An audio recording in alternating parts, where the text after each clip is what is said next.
Hey, everybody. What interests everybody these days? Hey, listen. So the sound, I'm a little rusty. We're going to do that real quick. Again, this is Beverly Macy, everybody. Welcome to the stream. I'm JoJo Crypto Live. The sound was off there as I was talking, but welcome to the stream. I'm so excited to have my good friend Beverly Macy here. We've been connecting for the last half hour. It's a special Women in Crypto on Wednesday, and we are here to talk about not only her book, she's an author, a UCLA professor, but she's also someone who's really, really into crypto. So we're gonna dive right in with Beverly because we're here. I've got her stuff pulled up on the secondary stream or on the secondary screen so we can look and you can connect with her. But Beverly, thanks for joining me again. Sorry for the audio there. We were doing great, and then I forgot to turn the audio on. No problem. I'm so happy to be here. Really great to talk to you, and I can't wait to dive in. Yeah, this is great. So, Women in Crypto, let's just go right into it because that's the name of the stream, today's theme. How important do you think it is, and how easy do you think it is for women to get involved in crypto space? Well, I think that it's getting easier, meaning in general, I've been in business for quite a while, and I can tell you that now is probably a better time than in the past. Let's just put it that way. Um, Crypto by itself is a little bit confusing and daunting for everybody. So whether it's women, whether it's men, everybody is kind of overwhelmed with some of the information and the kind of fire hose that you have to drink Oh from my gosh. to learn. But I think that what I'm really pleased to see, I was on last night when Women's Tribe minted, and there's just a lot of exciting things going on in the space for women, for everybody. So We are, and I'm letting everybody know that you're on the stream with me right now. Um, we're really excited. I'm excited to have you because you're working on a special project, and kind of like what I talk about often, which is NFTs for business. One area, one industry, one vertical that people can use are authors, artists like music artists, rappers, singers. And you're able to kind of talk about that because you're releasing a book, or you're going in the middle of writing a book, and you're going to release it as an NFT, which is really exciting. So let's talk about that thought process. Let's talk about the value that you believe that NFTs can bring to a situation like that. Well, thank you so much for giving me the opportunity to talk about this. Something that I've noticed being on in Twitter Spaces, where I think you and I met, Yes. was via Twitter Spaces, but also in Clubhouse, is that 2 or 3 months ago, a lot of people were struggling with the right words to even describe what was happening because all of this was happening so quickly. So it's really fun to talk about because that helps us to all kind of make this concrete of what's going on. So my involvement in crypto and blockchain is that back in 2017, I was the academic advisor for the UCLA Blockchain Club. So it was a student-driven club with an academic advisor, and it was really about students looking into blockchain. And this is again 2017, so it's a while ago. And in addition to teaching at UCLA, I have private clients, and I have some really amazing clients in Italy, in Motor Valley. I can't name who it is, but you can We'll read take a between the guess. lines, take a guess. There's Right. only 2 or 3 names. And we did a blockchain proof of concept for them in Italy, went to Italy, Wow. toured the whole thing. And we did a blockchain proof of concept for blockchain in business, exactly what you're talking about. And we did talk about in that analysis the tokenization of assets. Now, Mm-hmm. this is before NFTs, okay? So the idea of tokenizing an asset. So most exotic cars, many are bought for people to drive around, but a lot of them are bought as investment vehicles, That's right. literally as an investment. So what if you could, carve up that investment and sell pieces of it to other people, right? So the idea of tokenization or fractionalizing an asset. And that's what we talked about in 2018. All right. And then the ICO market burst and everybody went nuts and it all faded.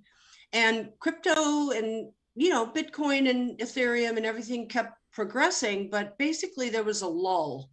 Then the pandemic hits, right? And everybody's focused in Bitcoin and crypto. The numbers start going up.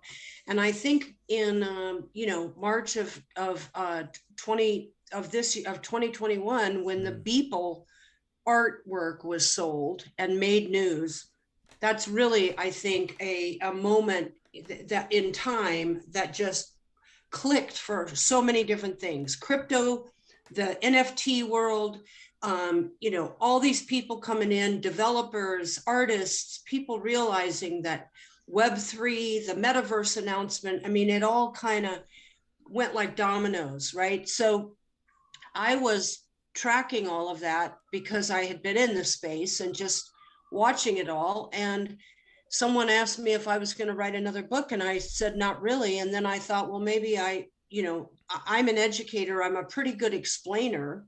Maybe I can help, like I did with social media. Sure. I wrote one of the first books on social media marketing back in 2011, and maybe I can help explain what's happening from, kind of zoom out the 30,000 foot level. What are the trends?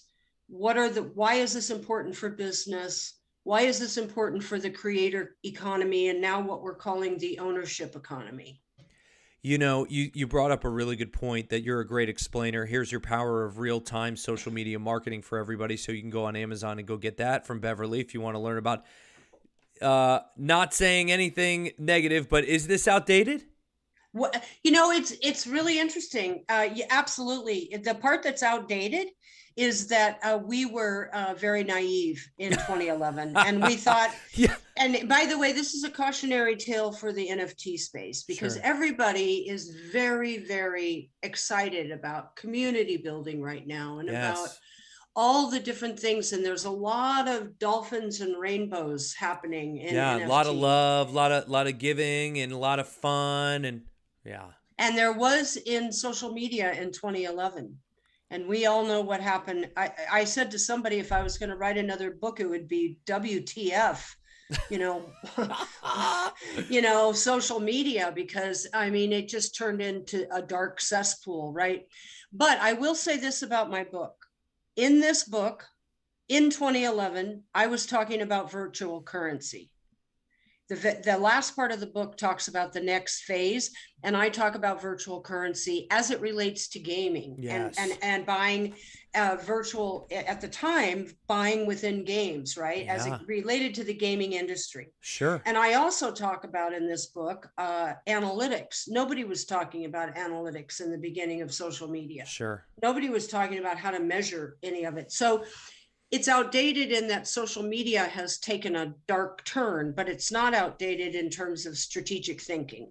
If you can explain NFTs to people in a quick sentence, I can explain really well. Can you do it quickly to people? Can you give it to us here? I can, and bear with me. So NFTs stands for non-fungible token. And what always throws people off is the fungible. Yeah. It's like, what are you talking about? So I like to say it like this. There's money, fiat money, right? I buy something for $5 and I get change. There's Chuck E. Cheese, right? Where I go in and I get little tokens for playing in Chuck E. Cheese. That is semi-fungible because I can spend them, but I can only spend them there. That's right. Right? I can't go to Jack in the Box and buy a hamburger. Non-fungible tokens are tokens that are not exchangeable for well, now we get stuck, right? Yeah, so no, that's okay. So the non-fungible tokens are exchanged for or invested in something physical, but basically, or something digital that is an asset. And I have a share of that asset. So that's in general. There's probably better explanations than that, but I think that's a beginning. I'd like your opinion on my explanation because I Please. have part of this new world that I'm in is part of the White Glove Web3, which this stream is sponsored by, LLC. You can email them at whitegloveweb3 with the number 3 at gmail.com. But I try to explain NFTs in a very simple term. It is the NFT is a investment opportunity for both the person who's creating the NFT, whether it's artwork, whether it's a utility token of some sort, and the person investing in the NFT. So it's a community-driven asset that is driven by supply and demand inside the microcosm of a investment. It's a micro investment into something that you believe in. And I know I'm kind of like skirting a little bit, like I'm taking like the actual definition of a fungible token out of it, but it's as close as we can to, the way I explain it that's the closest way I can get to it. That's the way I get to it for people eventually. It's an investment opportunity for people to create things that are unique and are on the blockchain ledger, which is everything we talk about. And if you're listening to this, right, we're not financial advisors. We're not here to help you make financial decisions, but everything we talk about and everything I try to explain is based on the blockchain technology that's changing the world. The blockchain is the reason why we're here. And if that technology didn't exist, then none of this would be possible. It's the first ever actual ledger of the internet, which is crazy. Exactly. Now, I just pulled up what is an NFT. Let's just see what the internet says. A non-fungible token is a digital asset that is verifiable on blockchain technology. Bingo, Joe. Yeah. You said it beautifully. Now, here's one thing that you did say that trips people up. You said investment. So people need to realize that an NFT is a financial instrument. Yes. You're getting into one of the hard parts of NFT, and also one of the exciting parts, right, is that it is a financial instrument. And as such, it has, a lot of other things that come with it, rules and regulations, things you can and can't do, imagination. We can be very imaginative right now with NFTs because there's not a lot of, guardrails yet, because we're really in the Wild West. So I think that's great. I think it's great that you were able to say that so well. And thank you for mentioning the blockchain technology, because that's exactly right. The distributed ledger technology, DLT, which is an immutable record. And that is what gives us that certificate of authority or authenticity, when we purchase something, so that I can say I do own this. Yeah. So if I take a screenshot of your NFT and say I own it, you don't, because That's guess what? Right. The record shows who actually owns it. So if I took a picture of a house on the street and then went downtown and said, I own this house, this is my house, the deed is not in my name. So why would we give you the house? Because you can't sell the house. That's not yours. No. And I mean, I can go to the Louvre and take a picture of the Mona Lisa, but I don't own the Mona Lisa. That's right. That's right. And so no. And I also love to talk about this because I'm really close with my dad, and he loves to talk about this stuff. He loves hearing new things, and I'm always like coming up with new stuff. And I tell him, I said, okay, let me explain something to you. In the Renaissance, the dual accountability system that was created fueled the Renaissance, because now not only was it one ledger, but it was two ledgers, which allowed it to be transactionable and mirrored. Just like if you have a server like in your house and you're saving things, you want to mirror it, because if one goes bad, the other's there to pick it up. The blockchain technology is that times 100 across the world, and at all times open and honest and immutable, as you said. Yeah, and that I think is really important. Now, a lot of people think, do I have to understand blockchain to understand NFTs? Not really. I mean, It's a the good geeks, start. the geeks of us would like to. Blockchain is not easy to explain either, but you just did a good job. It's getting, what's happening. This kind of happened with social media. I mean, I remember in the early internet days, I was there for the .com revolution. People said, well, where is the internet? And who owns the internet? And why would I put my credit card? It was Al Gore, right? At UCLA. And why would I put my credit card on the internet? That's crazy. Yeah, why would you do that? Why would you do that? That's like opening yourself up for fraud. Well, now all government business, all academic, now all businesses, we rely on the internet all around the world. So I think we're at that kind of a time where it seems really complicated right this minute, but it's not going to. Even people would say, well, what does www dot whatever mean? What does that even mean? And we had to go through this same process. Well, it's because you're accessing, it's your portal to access a server in a certain location that's connected to this mass connection of other things. And so that's your way, and now we're talking about like, oh, well, it's a united ledger of open, honest, and Exactly. immutable information that you can. And so we sound like the same crazies that were back in the 1996, 1998.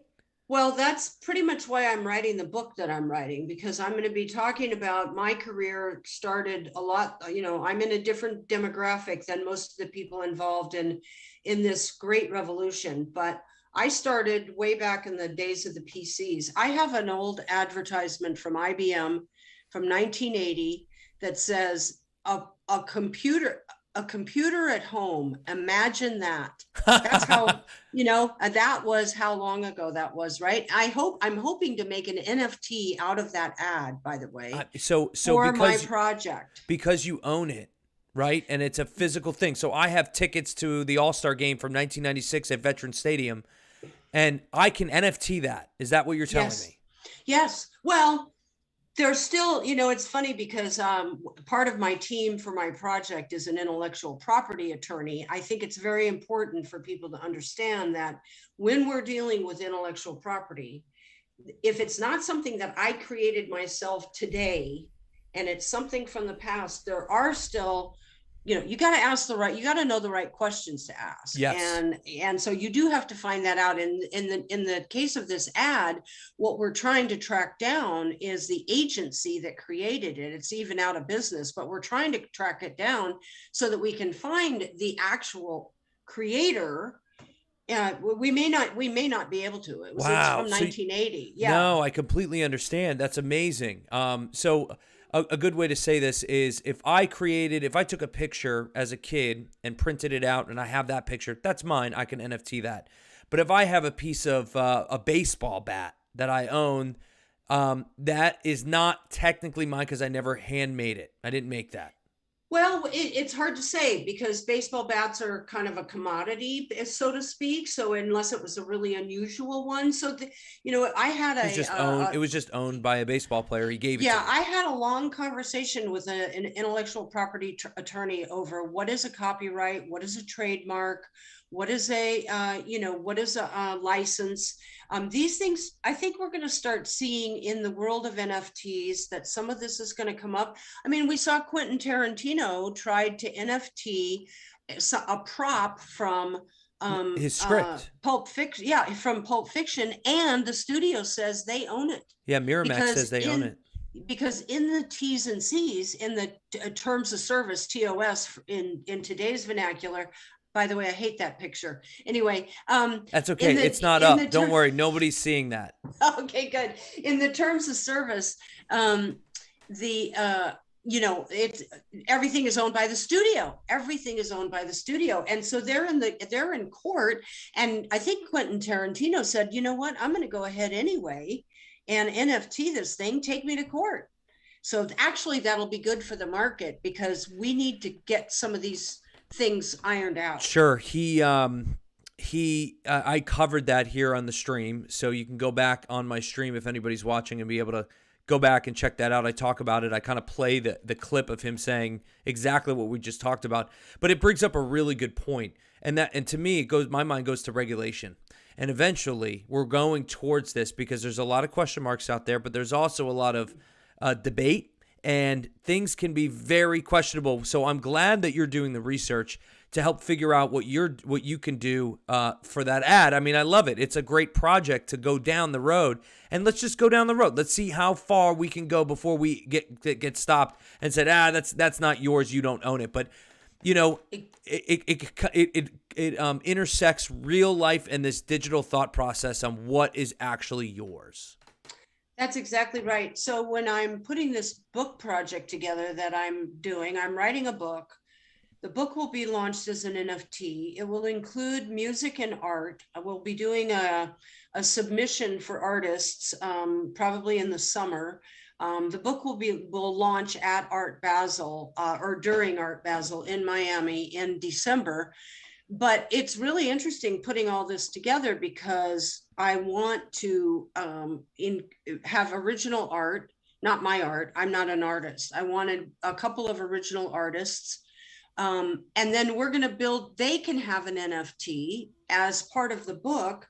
And then as you know, the contracts can be written to do royalty sharing. So we're really diving into all of it because I feel like I'm not going to write a book about all this. I mean, I may as well do it all as well, you know? I can't wait to see your process. I can't wait to help you get connected to a few people I know. I think people would want to buy your book, but let me just, for people who don't understand, and let's kind of break it down a little bit more simple for people, okay? You write the book, you own the content, you NFT the book, you buy the NFT, you get the book?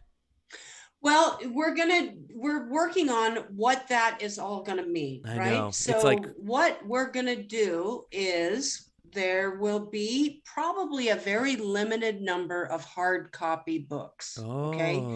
Very limited number. And they will be more like a coffee table kind of book. They're going to be really high end, really beautiful. And the artwork that from these artists will be part of that. And it'll be more, it's not going to be like buying my first book and just sitting there and reading it.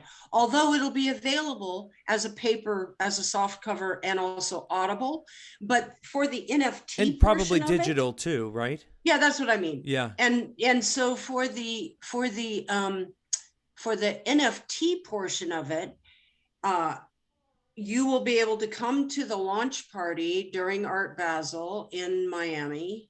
You will be able, it'll like we were talking before your stream, Joe, you know, about the cigar shop that you were talking about. There will be incentives to purchase the hard copy NFT to purchase the NFT and get access to one of 50 or whatever it is, you know, one of 100. And then we're still building what else comes with that. Sure, you know, sure. What else does that enable? Is there coffee with Beverly? Well, or a consulting time with me for in a corporate environment, or, you know, what else comes with that, and access to the artists, access to other things. So therein lies the community connections that you have to put into the NFT. And yes, and potentially potentially it's a series. Potentially we launch one and then there's a second one. It's all in development, and because you know how this is, because the space is so new, and I think new ideas are popping out every single day that the utility people are building in is brilliant, you know. And yes. I'm hoping to create a brilliant utility. And, you know, somebody said to me, how can you NFT a book? I said, I don't know yet. Yeah, no. You know, I'm going to figure that out. Has someone done that before though, Beverly? Has someone NFT'd a book so far? There are a couple of authors that have done a couple of different things. There was one author who was, you know, he wrote a chapter and then you buy into his DAO or his NFT, and then he writes another chapter. There's a couple of brothers in something called Wild Sun Publication And they are doing some really beautiful work, Wild Sun. I haven't talked to them yet, but I want to, because they are beautiful, and they're in sort of the surrealistic, um, beautiful kind of fantasy genre. Yeah. They're not I'm in the nonfiction Sure. genre. Yeah. So, Yeah. mine is Very boring. clearly you're in that genre. Yeah, but they're not, and they're really doing some beautiful things. So I think there's a lot of experimentation is the right answer. I agree. So We don't lots know. to say. We don't We know don't. where this is going. We But- don't, because in 2 or 3 months, Joe, it's going to look different. You know that. Yes. I mean, the utility, the ability to put things together, and the dark side of this is there's already been some scams. There's going to be some more scams.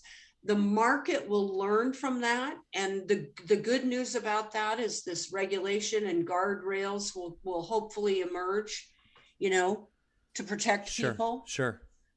I would also have to say that you have to know what you want, right? You have to understand where your space lives. I tried doing NFT flipping, and I'm not an NFT flipper. Yeah, I'm not a house flipper either. I mean, Yeah. You kind of find that out, right? But that's where I started. And so being able to understand it taught me how the technology works, and then I started finding projects with utility. And I thought to myself, wow, this is cool. So I bought and I'll share it with you here because we're on the screen. So I bought this profile picture project, right? It's called Diamond Dogs. The creator is a Major League Baseball player by the name of Evan Mendoza. He plays for the St. Louis Cardinals, and in his community, if you own the dog, you get access to his workout plan. And I'm a baseball player still to this day. I still play 30 plus baseball, and I was like, great, this is great. Now I get some sort of utility. So granted, I paid $150 for this, and I'm part of this community. But the truth is, now that I own it, I really like it. So, and I get to know the community a little bit better too. So that's a huge thing. So utility. I think that's the key. What you're talking about is one slice of the NFT world, and it's the big one right now. And there's also people who are building, like, I think, there's Bored Apes that you can get. Those are my experiment in TikTok. You're doing a great job. Look at everybody. We're gonna pull up Beverly's TikTok. If you don't have it already, go follow her. Look at this. Please. 200 views, 245 views. How many followers do you have? You got 40 followers already. Wow. Listen, I just started. I would love for people to follow. I'm trying to get better at it. I want to love you for it with me. And I want to leave with this or start to close with this, Joe. Sure, please. I'm open to collaborating. I would love to hear from people that are interested in what I'm doing or would have ideas around building utility, or maybe even experience in the publishing side of this, which is really nascent. I mean, it's if NFTs are a speck of sand, the publishing part of it is, not even, you can't even see it yet. But I hope to break some ground and be really, revolutionary. First of all, I'm not the demographic people think of for this type of thing. And secondly, I kind of broke ground with the social media book. I'd love to break ground with my next project. So, do you think it's hard for boomers to get in this? Oh yeah, most boomers are not even. I mean, I can't talk to anybody my age about this. What do you think? What do you think the adverse? I have an answer too, but what do you think is the adverse thought process in that? Well, there's why is there resistance? Why is there resistance? It's something new. It's crypto. I don't understand it. They didn't understand email. They just barely figured out Facebook. Okay, so no. So you're saying my 10-year-old son has a better chance of running this world than Totally. And I think that's what, well, Roblox and I mean, look what's happening. So this is my passion, emerging technology. I've always been talking about stuff nobody understood. I love it. And I love that. And I'm kind of at that point where the arc of my career is on this side now, and I want to go out with a bang, So that's the Beverly, I'm so honored that you'd come on to the podcast and the stream. I'm so honored that you invited me, and I hope that we can, what I'd love to do, Joe, is talk maybe in a month from now or 2 months from now again on the stream and update everybody as to where you are, in your journey, where I am, and it'd be kind of fun to, get an update. So we keep going, we keep moving, and you know what? A bad day doesn't equal a bad life. So remember, one bad day doesn't equal a bad life. And so it's all about one day at a time. Again, thank you so much for joining me. If everybody wants to go follow Beverly, you can do it on Twitter at Beverly Macy 1. I also have her TikTok. And as you see here, NFT disclosed. You also can go and buy her book. But Blockchain Beach has some information about Beverly and some of the stories that she's written there. And then, obviously, you can always reach out to me, and I'll help you get connected with her directly. But she's pretty open. If you DM her, she will absolutely respond. I will. Thank you so much. Good luck in the UCLA world.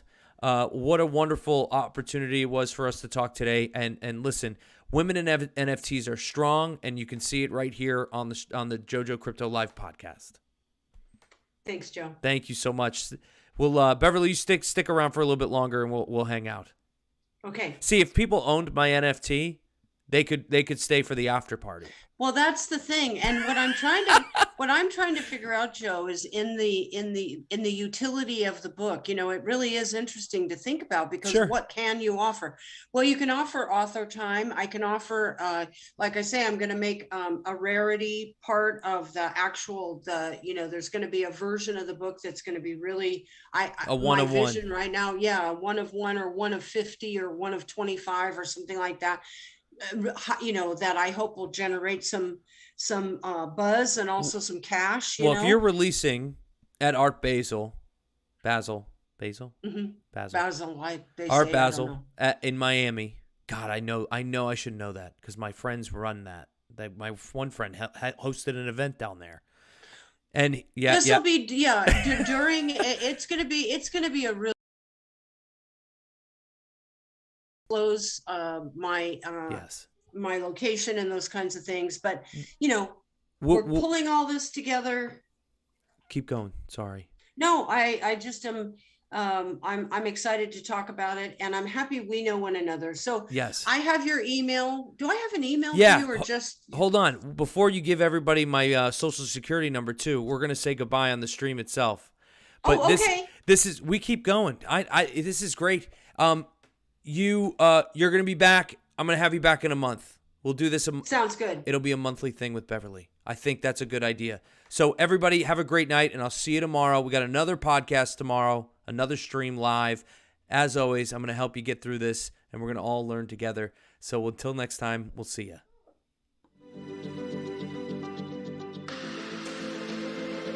Very nice. I thought we were all...